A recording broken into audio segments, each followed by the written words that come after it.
bienvenidos a todos de nuevo a Lili Sin Barreras, pero en nuestro canal de Lily's Pulse. Buenas noches, buenas noches, buenas noches, buenos días, buenas tardes, donde nos veas. Good evening, everyone. This is Lily from Lily Sin Barreras, and we changed the name to the channel to Lily's Pulse. I felt like doing it. There I did. I want to do many other things that we've done in the past and moving forward. As I tell you that, I have to tell you that the guest who's getting ready to join us, as a matter of fact, he's around here somewhere, trying to join us in a moment, makes me truly proud to have someone at such a tender age. Really, I'm going to mute him. He doesn't get to talk just yet. He has an electrical personality, but I wanted to let you all know that I am his senior. Like he is younger than my kids, and my kids are 35 and so on. And I have never been more touched in my heart, and my brain has been very stimulating conversations with this young man. Highlight man. The fact that they are younger than us means zero. When I met Mr. Cruz, the the wisdom that came out of him as I was listening to him, I sometimes would have to shake my head when he would remind me how old he was because it was part of the conversation. But I want to let you know a couple of things about Mr. Cruz. Those who love him, or he allows them, call him John. As I already said, he's 24 years old. Keep that in mind because when you hear him, you're going to have to come back to that. And you're going to want to come back to that because John is traveling with a crowd that is equally as intelligent, hardy, talented as he is. But this guy has already made it to the New York City spotlights. So it's our job to support him. But let me tell you about this. He marched in Black Lives Matter. And one of the things that I challenge everybody to think is, did we have it better? Did they have it worse? I'm telling you, I will tell you right now, I think this coming up generation has barriers and challenges that I couldn't even dream of. So they have their own stuff to deal with, and we better help with this mess. But he's an award-winning filmmaker and producer. 6 awards. 24. 6 awards. 24. Has spoken at schools, inspired others, youth, art, culture, film, community leader on holidays like Thanksgiving and Christmas, giving out toys, helping people with needs, entering an entertainment business, 20 years old. At 20 years old, can you imagine? 20 years old. He's inspired so many people. He's a business owner. He promotes. But when you meet John, you're going to say, this is nothing like what I expected. There's no cockiness to Mr. Cruz. No cockiness to Mr. Cruz. And I'm so honored to be able to share space with him. And I know you guys are really going to enjoy our conversation. There you are, John. Hey, how you doing? Good. How are you? I'm doing well. I'm doing well. Thank you for having me.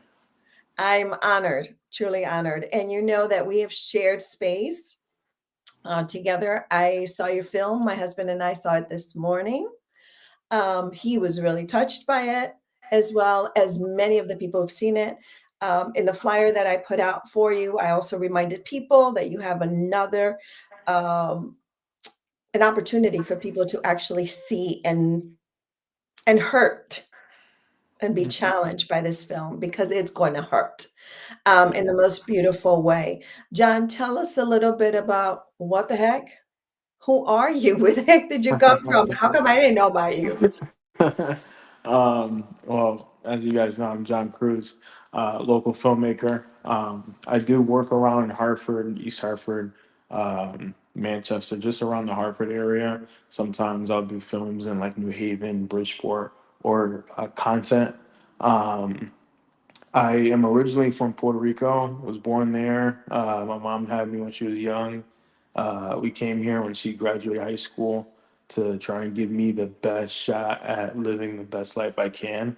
Um, and before film, before entertainment, I was a football player. I was a college athlete, high school athlete. All I wanted to do was play sports, lived and breathed football. Um, and when I was in college, I realized that I didn't want to do what I did to earn money or fame or anything like that. Obviously, I want to get paid for what I do so that way I can, pay bills and keep a roof over my head. But I wanted to do what I do so that way I can create a message, something that can become transcendent, something that can live on even after I'm gone. Because the way I look at life, the way I think about my future is that who am I going to be in the next 10, 15, 20, 30 years? What am I going to do? What am I going to leave behind? What is the legacy? What is the message? And for me, being a person of color, like it or not, my obligation is to people who look like me. My obligation is to the kids that look like me to uplift them and encourage them to create their own platform and create their own projects and tell their own stories and feel empowered by it too, because there is something to be said when you're able to tell your story and then walk away with your head held high.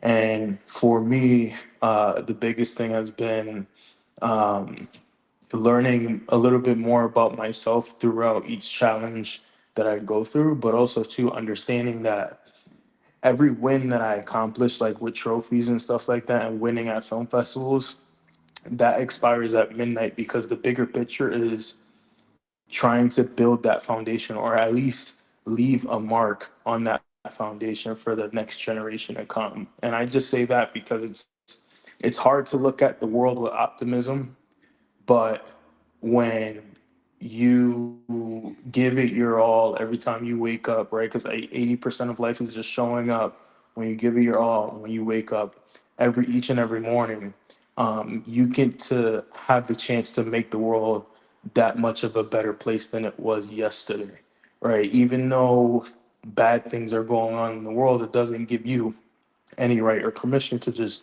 roll over and show your belly. You have to actually go do something about it and use your platform to empower others to go do something about it. And what I mean by do something about it is bring compassion back into the world, bring love back into the world through the things that you want to do, whether it's art, owning a business, creating projects, whatever it may be. Okay, so again, 24. I'm going to harp on that because when you hear him speak, is most of us have to go through a journey to arrive there. Now, I don't want to be unfair, John. You do have a story in a short period of life, and I hope that I'm 80 years old and watching you grow and being la viejita with, los labios colorados going, yo conozco a Johnny, yo conozco a Johnny, yo lo conozco. Fighting at the door going, que me dejen entrar, que me dejen entrar. So I'm looking forward to that. John, can you tell people a little bit, because this film, for those of you who don't know, I'm going to give it to you as someone in the audience and someone who day in and day out lives with mental health and knows the quality of it and has survived a suicide. So I see it from the heart. You know what I mean? Like, you put together a production that very little words were needed. That's a gift, because most of the productions that I have seen, although great quality and dialogue and all of this kind of stuff, I have never seen a film that echoes someone's emotions. Like, as we're watching the film, because it's about mental health and a young man, okay, you're almost like feeling with him. I know I was. I wanted to give him a hug. Venga acá, papi, por favor, venga acá. And I wanted to find you guys have to see it. So the silence, the pauses that you put in the film are so freaking powerful. They're painful. You're like waiting, waiting, waiting, waiting.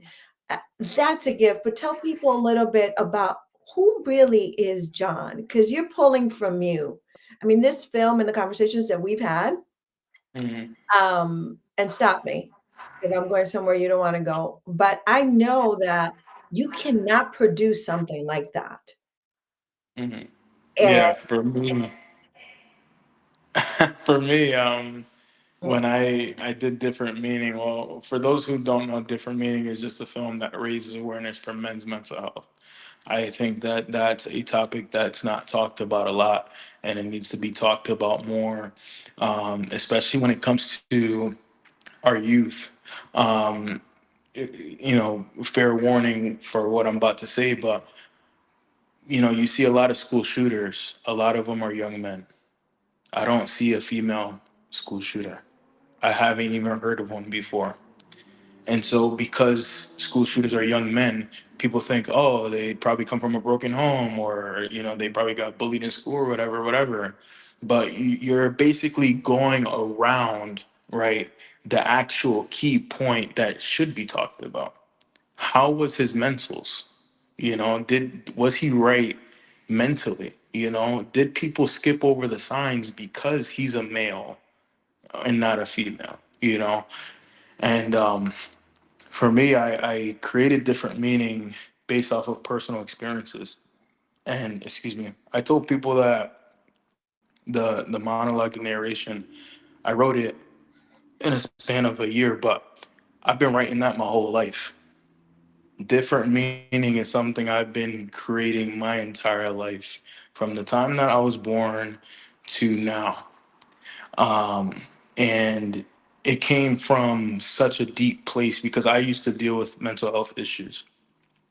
Um, I was in a position where I did cause harm to myself, where before film, when I was in the midst of playing college ball, I wanted to take my own life, right? Because I didn't like how things were for me. I wasn't the same person that you guys see today. I wasn't the same person then. I had a lot of issues. Um, and John, can I interrupt you for a second? Do you yeah, think that what we hear from men quite often, because that's what I hear in the privilege that I have to walk in the journey with a lot of brothers, is I had a lot of issues, but we never talk about the issues. I got a lot of problems, or I have a situation, or something tripped me up. This is all my guys talking to me. They just the temperature was wrong. That's but we don't, as you said, we go around it, right? And we say things like, "But you're good now," yeah. right? And so Mhm. what do? You say, Yeah, yeah, I'm good," which is the most scary thing in the world. So when you say we go around it, some of the things that I mentioned, were those things that you could hear Yeah, saying I in others? most definitely, and I heard a lot of people say things like, when I was coming into when I was in football, and then when I was making the transition into entertainment, a lot of people would tell me, grab yourself by the balls, or pull your pants up and be a man, and those are things that may have worked in like the 50s, 60s, or whatever, or the 70s, but you don't say that nowadays. Nowadays it's more of a serious issue because you're talking about that person can either hurt themselves or go hurt somebody else. And I understand that that's not a crime, but it should be a crime if you're sitting there telling that person that they should just bottle everything up inside and then just expect that person to just walk away, because it doesn't work that way. You have to talk about these things. You have to have these discussions. And the whole reason why I made this film is so that way it was my way of talking to people and telling people how I felt about things, right? And a lot of people, like in hindsight, they were like, "Oh shit, this is about our like a relationship or whatever." Part of my story, yes, is some broken relationships that I had with people, but it was not about that. It was me talking from the perspective of just a generalization from my entire life in its entirety. And it's like what I said in the one of the screens was like one of the questions that a lot of people wonder about is that question that the narrator Gavin, who did such a great job narrating the film, Did you love me as much as I loved you? That's Killer, a question. killer line. And, that question is not a question that the character or the narrator is asking the girl in the film. It's a question that he's asking to the audience, right? He's asking that question to the audience because that's a question that a lot of us ask ourselves every single waking day of our lives when we're with family, when we're with friends, or even a lover. Do you love me as much as I love you? Because I love you a whole lot, but I don't know how much you love me, right? And you can never really know in that split second. The only way you can know is with time, because there are some things within our soul that we cannot communicate with words. That's why, we just cry. And when we cry, we don't know what to say. We don't know, like, oh, I'm just sad, but I don't know, like, how to put it to words, and And that's I something want to that I needs to want be to break understood. this down, bro, because it's a privilege to have you. It's not the first or the last time you're coming on. Yeah. um, because there's so much to break down here and what you just said. Now you're talking about a film that comes hardy for you, but in the film, and I invite everybody, if you don't see it, you are really missing out. There is a young woman, they're both gorgeous people. There is a young woman, there is a young man, but you chose this young woman who's very wholesome. She's beautiful. They're very wholesome and small. And then there are scenes where you would assume that there's a lot of people there, but there's only two people or one. And you did that so beautifully because you can be in a crowd, and I won't give everything up because you got to see it, but you can be in a crowd of million people and you still feel alone, or you still only have a connection with one person. It could be millions of people and you're going, how can that person feel lonely, or how can that person, not be happy? Look at everything they have. So I love, and it pains me at the same time that you say that at 12 o'clock midnight, when the night is over, that chapter ended, that award ceremony ended, that ended right there. um, Maybe you go home alone with a trophy in your car. I've done that. Maybe you go, I don't even know what happened this whole night because, I was talking to people, but I don't know really what happened for me, what happened for other people, so on and so forth. But let's break this down a little bit, if I may. And I'm gonna ask you because you said it publicly. Tell us about your last conversation with your father. Mhm. I had to keep my composure because I owned a mic after that, and it was poetic, but dripping pain poetic. I mean, like Maya Angelou kind of stuff make me think, get in my car and go. So, can you tell people what your last conversation with your dad was? Yeah, so if people don't know, my dad is not really in my life. He was someone who used drugs, got involved with the wrong people. He rolled with a gang. But the very last conversation that I had with him was when he was in his coffin. He was in a casket, and I was at his funeral. And I know, like, in hindsight, that's kind of like weird to hear, but when I say have a conversation with him, is I didn't understand my father until I got to see him in his casket and then think about him in his totality and go through all the memories that I do have of him. And it's not from like, oh, I understand that he did all these bad things.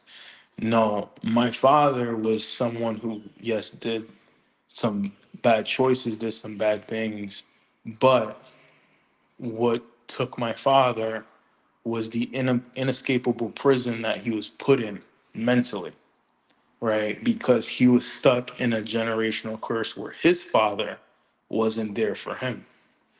And I didn't understand that until I actually saw him. And it's crazy because he died around Thanksgiving. His funeral was around Thanksgiving.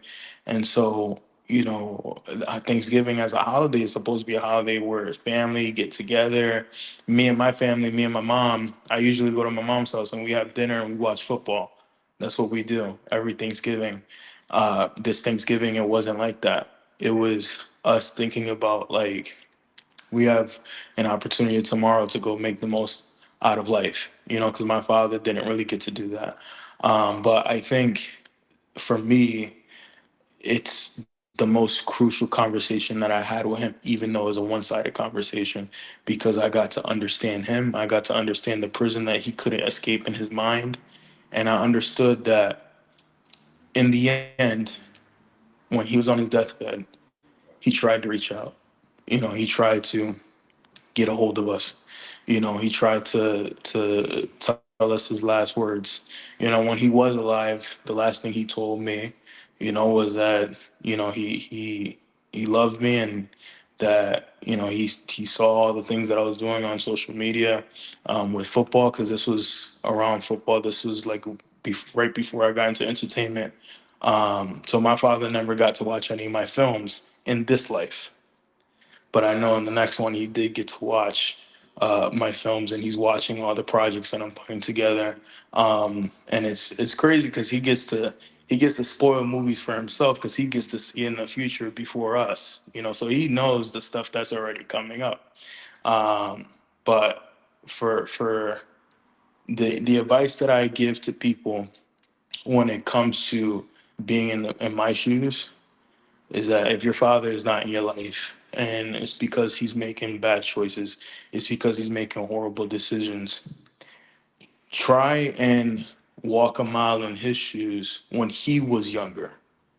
Try and think about the things that happened in his life that occurred when he was younger. Because I know for my father, he didn't have a really good environment. He had a really horrible environment when he was growing up. And I'm not using that as an excuse for his actions or his choices. It's just a fact. But yeah, it's a fact. It's something that's there and something that's not gonna go away. And so yeah, I if it wasn't uh for my father being who he is, and then my mom being who she is and being the strong woman and raising me on her own, I wouldn't be the person I am today. And we know Shaq Acevedo, she's been here, and I've had the opportunity to MC one of her events. And so, but today is about you, Mr. Cruz. So hello to Shaki and all the girls. John, you are very loving. You are very caring. You're very loving. You're extremely wise. The conversations again that I have with you are so enlightening. When you put a film, because it's not your first film, but when you put a film like this one about mental health and about men, I wanted to jump up and down when you told me. And I have the privilege that John has trusted me with snippets. And he's like, you got it, but here are the rules. Um, so I'm honored with that. But every time I think about what could probably happen for so many people, for so many men, to even get close to having these conversations from veterans. And I know that you say that the world is different now. I talk to men who are 50, 60, 70-year-olds who are saying, man, the word therapy was just like, who was therapy? It was, let's see, Don Q, Doña Cuca, la cerveza, la molica, whatever you wanted, but that was therapy. You know what I mean? Yeah. Driving your car very fast, all of that kind of stuff. Risky behavior to get out of your head Mhm. and community. And that is not the same today for you guys. No. That is not the same for you guys today. Now, and I'm just, tell us how it is. As women, what are some of the things that we say? I check in with my husband all the time. Um, as women, what are things that we say that you go, whoa, can't share that? Whoa, because you all do that. Yeah. Whoa, Yeah. yeah, no. For for me, and some of these personal experiences that I've been in is with my mom, and with past lovers, and even with my cousins. One of the things that I can say, and I say this with the best intentions, so for people who are watching, Leave them just alone. know Leave them alone. yeah, I say this with the best intentions, but there's something to be said when you can go and check yourself, right? And I always try to tell that to people who are around me. Um, and especially the women who are around me, hey, you have to go check yourself before you hop back into this conversation, because what you just said is crazy, or how you're going about this particular situation is not the way you should be going about it. You should be going about it this way. And one of the things that I notice, So you break it know down for people. Check yourself. What does that yeah, mean for check your you? I know what it so means because, but what does it mean? Because it might be some folks going, well, what are they doing? They got to go check on themselves. Yeah, so check yourself just means like reevaluate what you're saying, reevaluate the conversation that you're in, reevaluate the things that's coming out of your mouth, and think about putting yourself in that other person's shoes, right? It's just like, if the most simple way I could put it is basically in a relationship or a marriage, whatever it is. Mhm. If you guys break things off, right? 9 times out of 10, the woman takes everything. She takes the kids, the money, the house. The We guy can gets pray left about with that nothing. later, John. Right, right. And so the guy is like really depressed, and it's easy for someone to go and tell the guy like, oh, like it's gonna be okay. You could just, pick it up and do whatever you can. But it's like, if if You had a she may loss. have everything, she may have everything, she still feels sort of depressed or whatever. It's like the end of the world for that one half, and it shouldn't be like that. It should always be 50-50. And when it comes to checking yourself, it's just like reevaluating the things that you're saying. And then part two is basically understanding that there's nothing wrong with being wrong, right? The wisest, the wisest Preach. people, the wisest people are the people that don't know everything. And so if, and I've had this situation a lot when I was in relationships, and sometimes when I talk to my mom about things, you know, a lot of women in my life didn't like being wrong. They always wanted to be right. You mean we can But be wrong? yeah, you can be wrong. It's okay to be wrong, because the thing that I'm wrong a lot. that I the apologize thing a that lot. the thing that a lot of people forget is that if you're wrong, that means you're human. You're a human being. You're gonna make mistakes. Not everything you do is gonna be perfect. The only thing that you can do is walk the journey in the pursuit of perfection, right? But have the understanding that you're not going to get that perfection. But after every trial, after every challenge, you are going to be a better person, right? So if you're willing to walk that mile in the pursuit of perfection, even though you know that you're never going to get to perfection, but you're willing to be better, right, in those challenges, and check yourself, reevaluate yourself, transform yourself, so that way you can actually fit into those conversations. So that way actually you can say things without it being like detrimental to someone else. Then you're on your way to, a better path, a better future, being a better person, overall. Because I think us as people, every day when we wake up, our number one thing, and this is like currency for us, is waking up and trying to be the best person that you can be. It's like currency for you. It's like when you go work a 9 to 5 and you punch in. When you punch in, you're gonna give your everything, because you don't want to get fired from the job, right?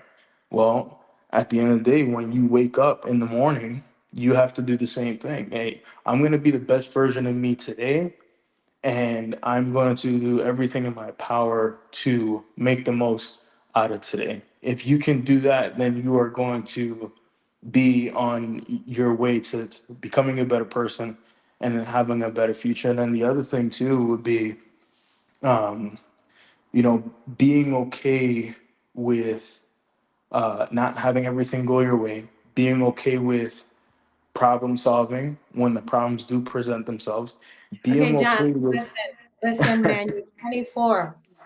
Dude, is it easy? I'm gonna go there. Is it easy to date at your age? Oh no, Because it's I not. can only imagine you sitting across from I'm 55 and I'm gonna, I'm having this conversation with you. Is it easy with, I mean, or is it hard? Because you have this wisdom. You can't stop it. For anybody who's listening to you, they can hear it. They can see it. You have it. It's not like you can take it off. You love intensely. You defend intensely. You are a creator, so your brain is always on. Creators, Yeah. all of us who are creators, our brains are always on. There's Saiman, there's Wandita, there's Koli. So how, I mean, like, how's this dating world for you? Because here you are, me pica la cabeza, digo piojo. And I'm thinking, okay, you're sitting in front of someone, walking with someone, you already know the checking points. You already know, I can have this conversation, not have this conversation. I want to make the best out of my life. So somebody has to be able to really ride with you.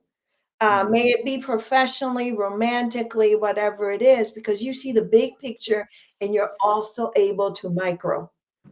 Yeah. And that's the film, right? You're able Yeah. to go in, zoom out, keep that lens open.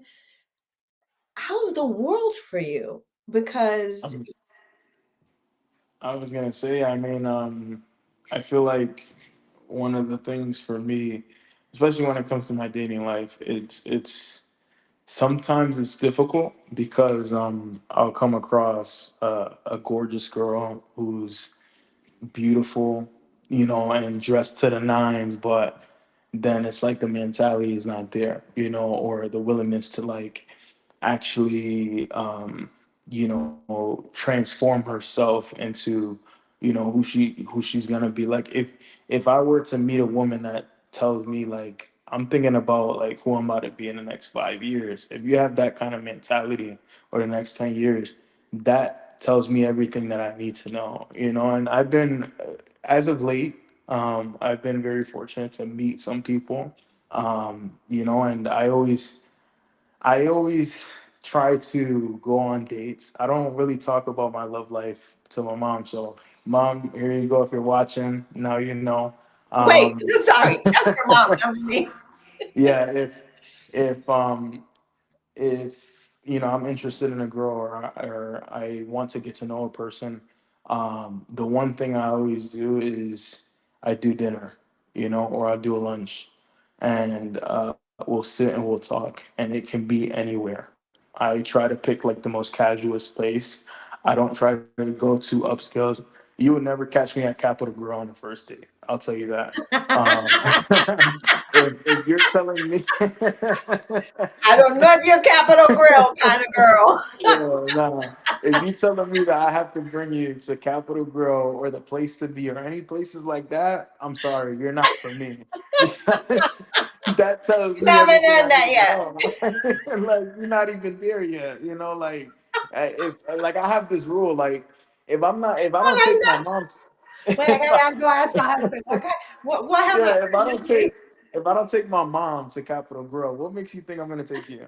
Girl, Like I'm gonna take you places where like I'm comfortable, it's casual, we can have a conversation, we can be normal, we can get to know each other. Because my thing is, I want to get to know you. I don't care what's in your pants. I don't want to hop in your pants. I want to get to know who you are, what you're about.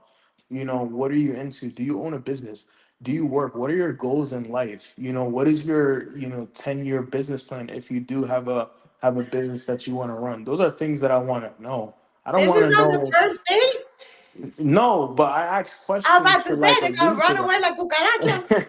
No, I wanna ask questions to allude to that. Some of my first questions are usually like, what do you do for work? Or what are your goals? Like I ask basic questions like that on a first date to try and get to know the person and figure out if I want to see this person again or not.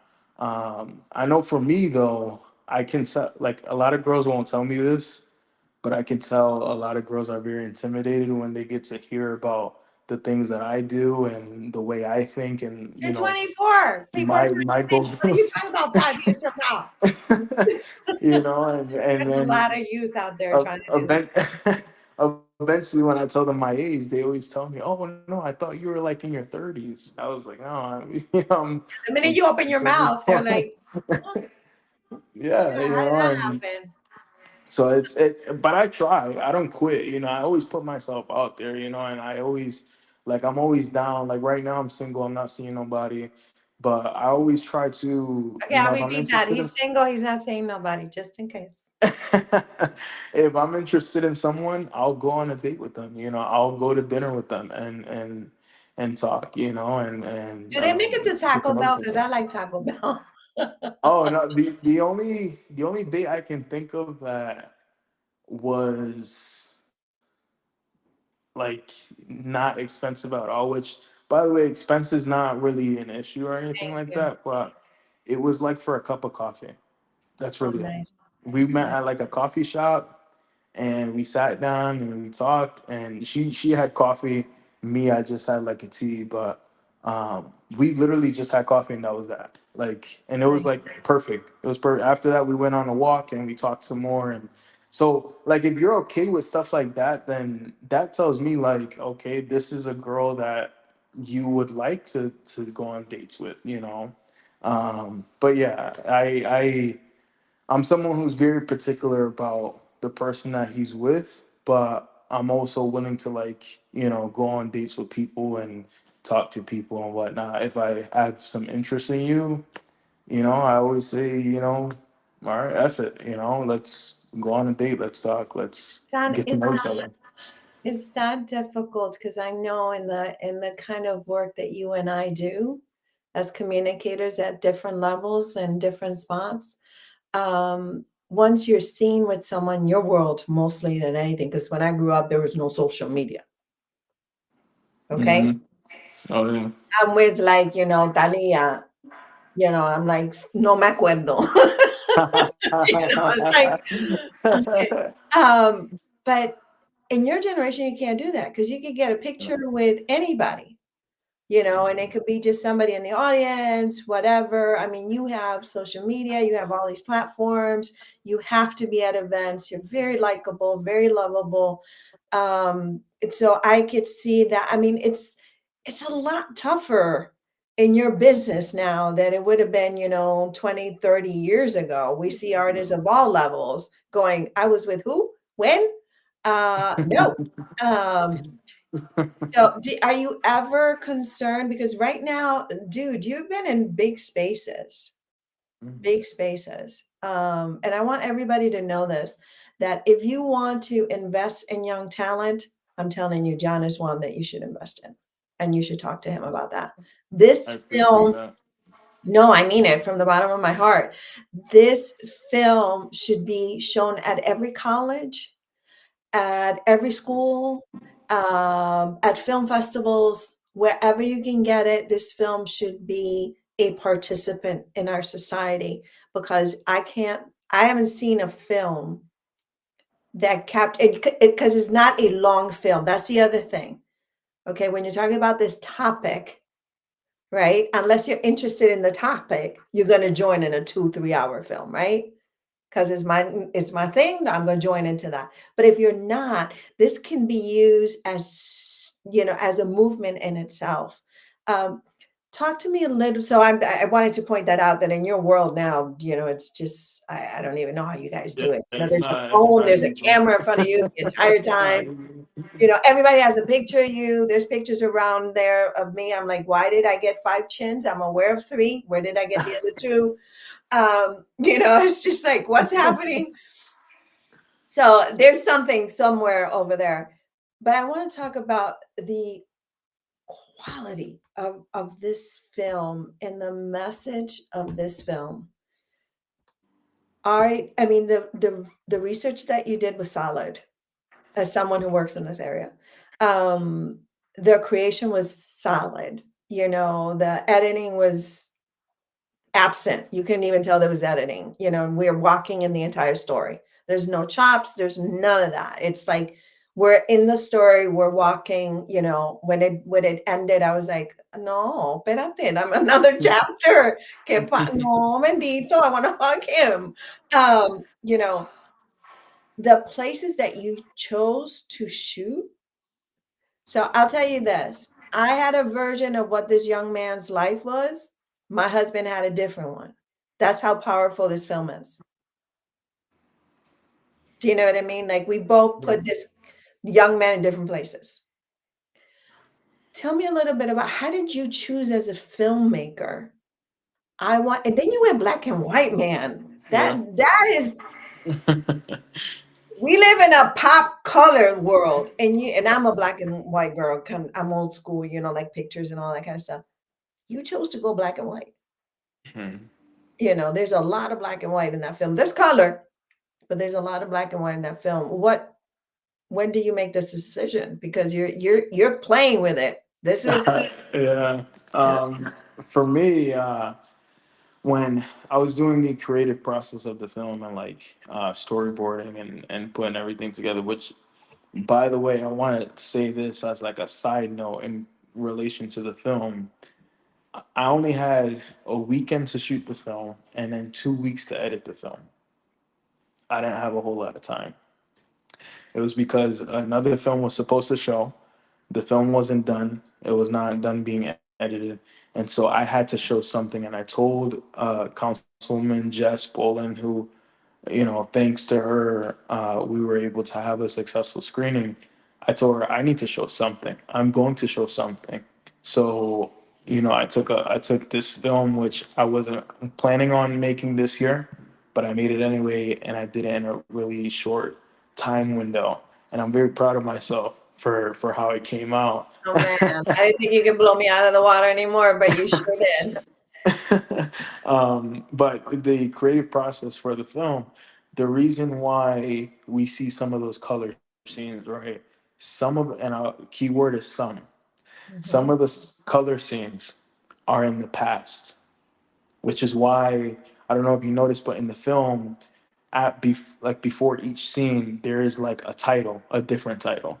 Mhm. The reason for that being is because I'm actually walking you through a book.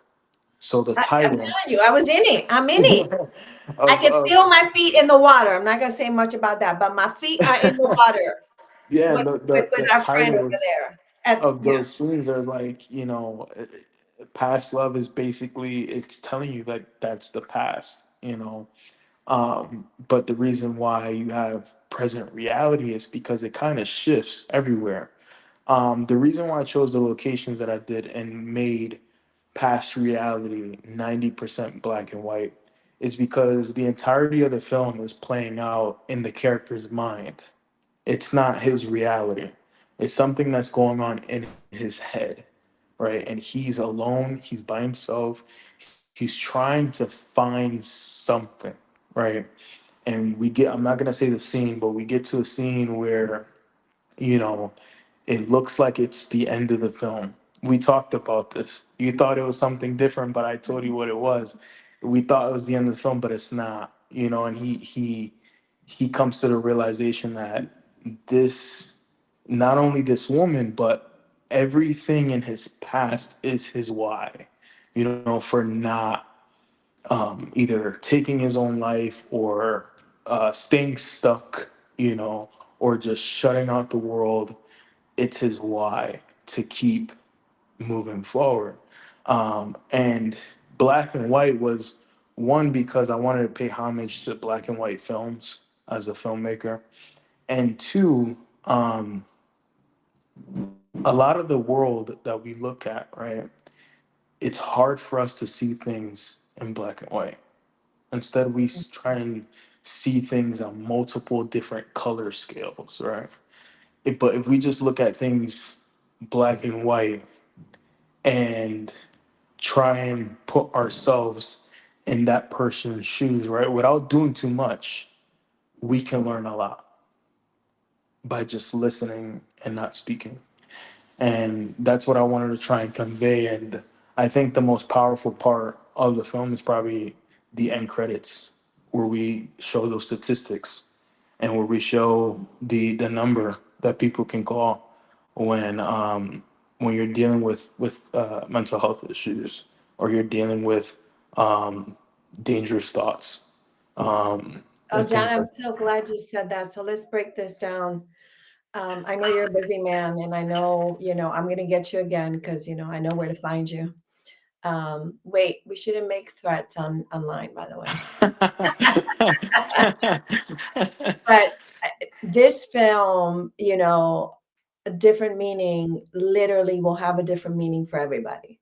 So I Mhm. can see people chatting away, going, no, but no, but no, no, wait, no, I see that. Did you see that? But when we talk about men's mental health at all levels, I think it's so important for us to start listening to what's not black and white, Mhm. right? To start unpacking, to waiting for the right time. Uh, because sometimes you don't have the words, like you said. So sometimes we have to help our loved one, our brother, our sister, our cousin, or whatever to say, I'm here. I know something's up. I don't know what's up, but I'm here and I love you. And what we doing? Make the popcorn or, do whatever it is to do. And if you want to talk, you can talk. And if you don't want to talk, you can't talk. But we can do this again and again and again until you're ready. Um, what I find so sad is that we talk about understanding mental health, but we still don't know crap. No, we We know very still little. We still don't know crap. Mhm. We are still using tools from 1930 and 1950. I mean, Mhm. how often are you going to go, and I'm a therapy girl and, all that kind of stuff, but how often are you gonna go to a stranger and say, "Yep, let me drop it like it's hot for you. Let me just tell you everything about my life. Todo, todo aquí, 45 minutes we have? Cha, cha. I got it summarized." No. First of all, just to make that appointment, just to go, and not therapy is the same thing for everybody. Mhm. Right? So therapy could be having that cup of coffee with someone. That's your Yeah. therapy. That walk, that run, that going and doing your editing, whatever it is. How do we, in your opinion, how do we reach out to more men and say, we are here? I'm closer than I think most, because of the privilege that I have to serve. And I have men from different walks of life, and I'm privileged that way. But I'm also the wife of a veteran. Okay. So there's many, many parts. What can we do? First of all, we got to blow up your film. I think it would be a disgrace not to do it.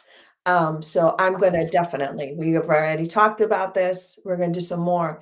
What can we do? What words can we say, or what words can we stop saying, in your opinion? In my opinion, um, what I'm about to say is just a very few words, but they're powerful words. And they're words that a lot of people don't say. They're words that it's hard for a lot of people to say to someone else. And if you ask people in my personal circle, my friends, my family members, and if I'm in a relationship with somebody, that person, this is what I say to them to get the conversation started. How you doing? Because you saying how are you doing indicates to that person that shit, this person cares about me. It doesn't take nothing to pick up the phone and say how you doing. It doesn't take nothing to send a text out and say how you doing. You know, how's your day going? And one of the other things, and a lot of people close to me, they don't like the fact that I say this, but I say it, and they always laugh sometimes. Like I hear them giggling sometimes. Is that when they tell me I'm good, if they say I'm good, I'll say, are you telling me that because you want to, or are you telling me that because it's the truth? Unwrap it. Unwrap it. That's just all it is. It's just those few words are more powerful than what you think. And if you know somebody that's going through something, or if you suspect someone of going through something, call them. How you doing? If they say good, are you telling me that because you want to, or are you telling me that because it's the truth? You know, I'm your friend. I care about you. I love you. You telling someone else that you love them is powerful. A lot of people think that that's just for a relationship. It's not. It's not just for a relationship. You could tell your friend that I love you. I You do. can tell your family member I love you. You don't have to just say it to a lover Yeah. because it's everything for somebody. My question to you is, uh, there's so much to unpack when it comes down to this.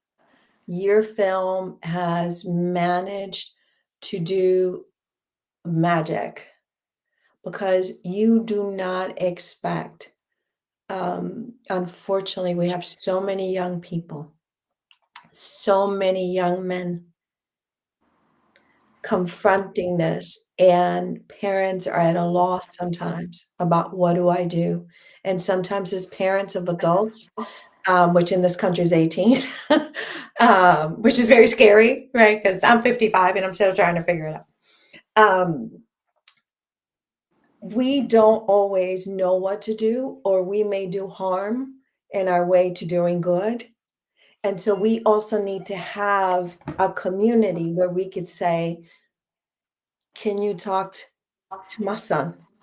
Can you reach out to my friend? Can you guys have a connection? John, you have a connection with, such and such. Can you hit him up and, without divulging? Because one of the things, oof, is betraying that trust. Hmm. The minute you betray that trust, it's super dangerous, super, super dangerous. What are some of I mean, your film has done such a great job to do that. Where should we be on this? What's my generation? Because I know we are imperfect and I know we're still growing. What can we tell you to support you, John, in this journey that you're trying to take this message that says, Yeah. we too suffer. What I The would say numbers are is scary. what I would say is, whenever we do show the film, encourage people to come to the film. Whenever we have discussions about the film, or whenever we set up events where we can go and talk about the film without showing it, encourage people to come by. Or we can do live sessions where we can have people engaging in some of these conversations. But I guess what I'm trying to say in a nutshell is show up. When you see something online, when you see um, something go up online about the film or about a festival that's happening that's in correlation with the film, show up. It takes nothing for you to actually be present there and show your face. Even without saying anything, because you just being there tells everybody else that shit. People care about this topic. People care about this. And I can tell you right now, this film, I did it 100% funding out of my pocket. You I was know, just gonna end with that, but I didn't know if I yeah, could. yeah. I funded it all on my own. Um, for those of you who don't know, I work a part-time job at a Starbucks, 9 to 5, when I'm not doing the film stuff, and that's how I'm able to fund personal projects like this. And I've this is a film that I've talked to a number of people about. You know, 15, 20 people. Um, try to gather resources for. Um, but it's something to be said in the business field when you're in business, for entities to invest, you need to show product. So now I'm here showing product. So now the ball is in your court.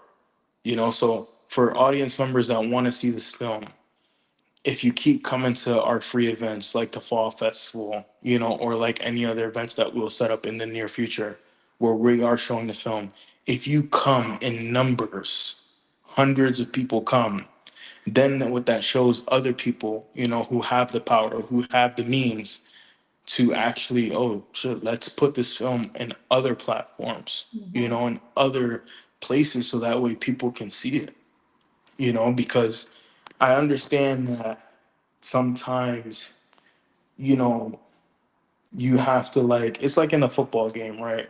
You have to go through a game plan, and you have to see the game plan to see if you guys are going to win the football game at the end of the day.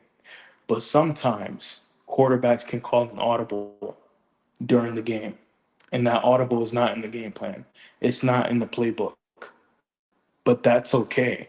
You know, for me, I didn't have it clear cut and dry. You know, for me, what I do is when I pitch films to people or when I talk about projects that's up and coming, I lay out the facts for you and I lay out how this is going to impact people. And with that information, you do what you want with it. You know, that goes for everybody, audience members, potential donors, whoever it is, you know. But I think that I'm not the only one who has a story like this to tell. I think that there's other filmmakers of color who have stories like these that can tell stories like this. But the only reason you don't see a lot of them is because they get a common word that gets to me as well, which is no. You know, but you saying yes can actually turn the tide, right? And you can become a part of that transcendent message that's going to live on even after you're gone, right? For our future descendants 100 years from now, right? And I wasn't gonna say this here, but I'll say this here so that way people know that stories like this is gonna continue. There is a sort of, I don't want to say part two, but it's like kind of like a part two to different meaning called A Stranger's Journal. And it's literally about my experience with the last conversation that I had with my father. The whole thing will be narrated. It will be similar to different meaning. I don't know if it'll come out in 2025, but hopefully it does. But it's called A Stranger's Journal, and it's supposed to act as like a part two to different meaning to tell you a little bit about that conversation that I had with my father, because I feel like I'm not the only man in that situation that had a conversation like that where it was one-sided, where the last place you saw your father is in a casket. Well, you know you can count on me, and I want to be at the table. And I've told you this before, and I want to say this publicly. We need to, and we'll knock on doors together, John, because I think this film and your work alone, it's so powerful. But we should not have someone with such talent in our hood, okay, doing so much work without funding. This should not happen. So I have said to you before, and I'll say it to you publicly, let's sit down and let's start moving this film and your work, because you are definitely putting out their material that will stay historically in a place where people can always go and grab. You know, colleges can use it to inform, educate, remove barriers, to like get people to talk. Do you know what I mean? Addiction services can start thinking about, oh, wait, we missed a part. And it's such a non-threatening way for someone to begin a conversation. You've done the hard work.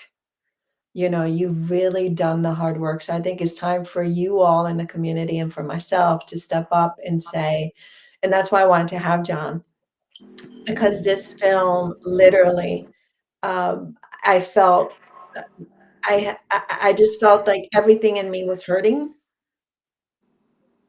Everything in me, I was celebrating that someone was brave enough to bring this forward, but everything in me was hurting, because any of us who have ever felt that we are longing something that we lost, even if it's not gone physically from this world, okay? You're longing for something that used to be, or something you thought it was, or getting lost. And I say this to young people, and I encourage you to hear this from me. Nothing is forever. So do not make permanent decisions, as someone who tried, permanent decisions on very, very painful moments, because they're painful and they look like they're not going to get better, and whole hell is broken loose and nobody's going to come. But the other thing that I will tell you is that what you did with this film is nobody came to save. You need to save yourself. Mhm. At the Amen, end bro. of the day, we can corral all around the village, but you have to be able to ring the bell and say, I'm here. And you did such a beautiful job at continuing to hold the ownership of that pain and of that healing with the character. And that was powerful because there was no savior. No, You there know, there was wasn't. not a Hallmark moment, John. Yeah, no, there You know wasn't. why I watch Hallmark, right? Because I know the I people are going to end up together in the Christmas tree yeah. and it's all pretty. And I already know, pero como quiera voy a ver la película, no importa. Yeah. This I one think was like, that I think that that's one of the best endings though, is that sometimes the best endings is not a happy one. It's the realistic one. And for me, when I talk about films like Different Meaning, and when I talk about films like A Stranger's Journal, which hopefully we can get out next year, one of the lessons that I learned, and you heard me say this lesson before in one of the screenings, and I didn't learn this until my father passed away, is that yes, you can show up. Yes, you can ring the bell. But when you ring the bell and you do save yourself and you're on your way to a better path, but you see someone else struggling and you see that person going downhill and you try to save that person, you must be okay with not having the power to save that person because sometimes people are not ours to save. Like they're not meant for us to save. They're all right, just meant John, for us to I love. gotta hold you for a few more minutes on this. Can you stay with me for a few more minutes? Because Yeah, yeah, that's a big one. So there are people that are you have zero power. Well, we have zero power to change anybody. yeah, Bottom line. That's the bottom line. You can't change me. I can't change you. We can impact one another, right? We can impact one another, good, yeah. bad, or indifferent. We can. Do you know how, and you do, and I know how difficult it is when you so desperately want to help someone, desperately is, like a glass of water. You're like so thirsty to help this person and you can't reach them. No, You can't. it's the most difficult realization to face in your life, And then you and have it's to the deal with the most pain. yeah. And then you have to deal with the pain, but when you deal with that pain, you must find it within yourself to tell yourself that the only thing I could do is love this person and hope that that's enough, right? But if you lose that person to whatever, drugs, or even, God forbid, suicide, then you must tell yourself that, okay, this person I wasn't able to save, but maybe I can share my experiences, right, with this person, with the world. And hopefully those experiences, hopefully that story can save someone else because you can take a personal tragedy and turn it into a human achievement if you just find it within All right. yourself. Say that again. You're dropping golden nuggets. You can't do that. And everybody write it down. What was that? I got filmed so I can go back and watch it. Say that again. I was going to say you could take personal tragedy and change it into a human achievement. And you do that when you accept the fact that this person is just mine to love. And I have to hope that that's enough. But if it's not enough and I lose the person, I must be willing to keep walking forward, share my experiences, share my story that I have with this person, and hope that that can save someone else, right? Because your beauty, and when I say beauty, I don't just mean the face, I mean who you are as a person. Your beauty, when you let it shine, it can inspire others to have the same virtue or similar virtues as you. And then those people will allow the next generation that come after them to be as virtuous as you were if you walk down that path, if you just accept it. Ladies and gentlemen, this is John Cruz, creator of the film Different Meaning, a film that I put my name, and I'm telling you, my heart and my soul, you must see. It is a must see. It should be, like I said, and I'm being repetitive because I want you to hear me, it should be everywhere, in the workplaces, wherever you can put it. It is a call to attention. It is a love film, a human love film, which is the most powerful love I think that you can have. We all are going to gain, we're all going to lose, we're all going to cry. Even if we don't want to admit it, we're all going to struggle. I mean, that's guaranteed. It's called life. The how to and who's around you when that happens. Because the one thing that you can't remove away from is you. You can get on a plane and go wherever you want to go, but you're going with you. And we need our men to be equally as important, and all as women have been. But with this, I'll tell you this.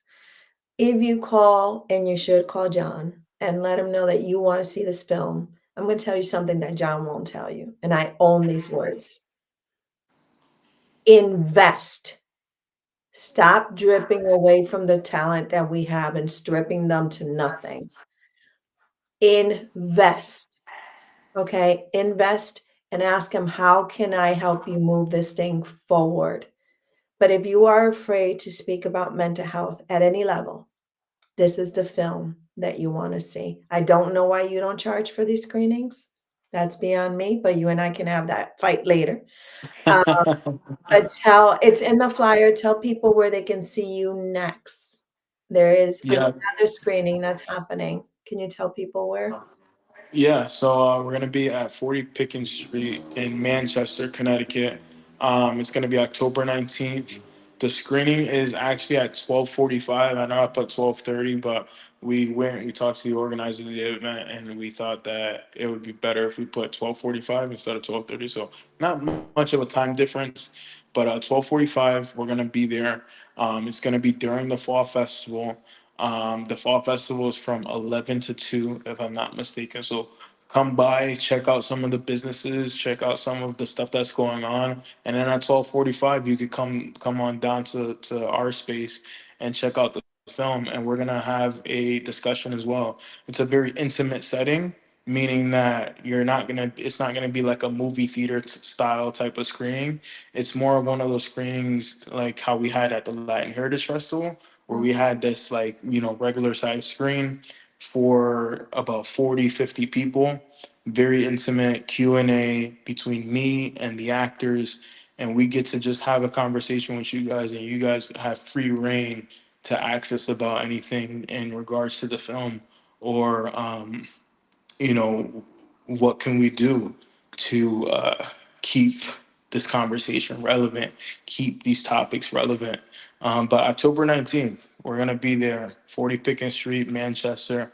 You can find the flyer on my Instagram, Jonathan J. Oh no, Jon John dot CRUZ860. So JON dot CRUZ We'll put it up. 860 on Instagram. I have a flyer up there for the film and for the fall festival itself. So come by. It's a free event. Everybody's welcome of all ages. But I will tell you, when you sit down and you get to watch this film, it's a very heavy film. And it's a film that's going to leave you with a different perspective on things.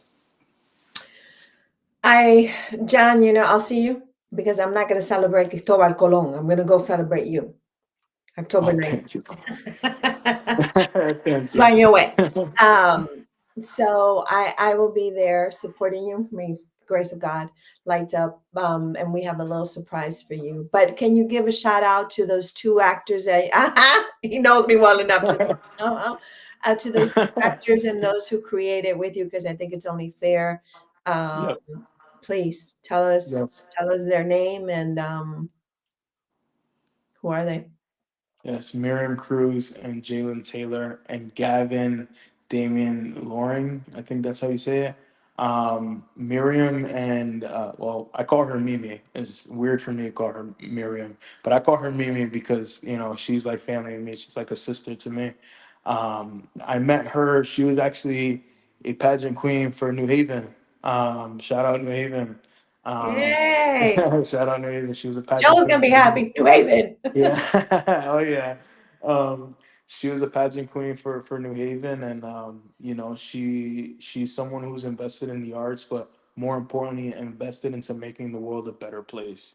And she goes to school for paramedic to be a paramedic.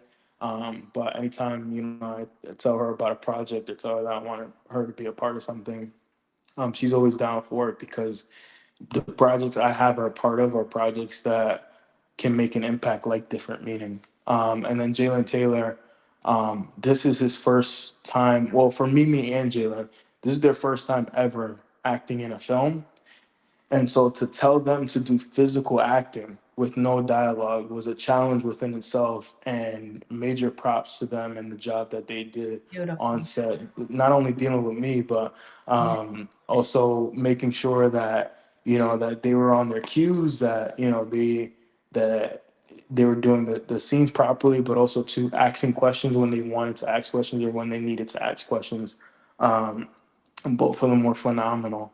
And I see myself continuing to work with them and doing big things with them. And then Gavin absolutely killed it. You don't see him in the film, but he is the narrator for the film. And Gavin just killed the narration. He just blew it out of the water. And it's funny because when he did the recordings, he did about 4 recordings, and he kept saying, "Oh, I don't think that this is good enough. I don't think that this is good enough." But that's a testament to who he is as an actor. Because the fact that he's like the first one was amazing, but when he told me that the first one was not good enough and he wanted to do another one, I'm like, go for it. And that's him challenging himself as an actor. Like, hey, I can do better. I can get better. And Gavin, he's been there, he's done that. He's been in a plethora of films. If people didn't know this, he was the lead actor in Be Mine. He was the antagonist, the serial killer. He won Best Actor for that film. Now he's living in Los Angeles, doing some big things out there. But when he narrated this piece, I was just like, wow, outstanding, mind blowing.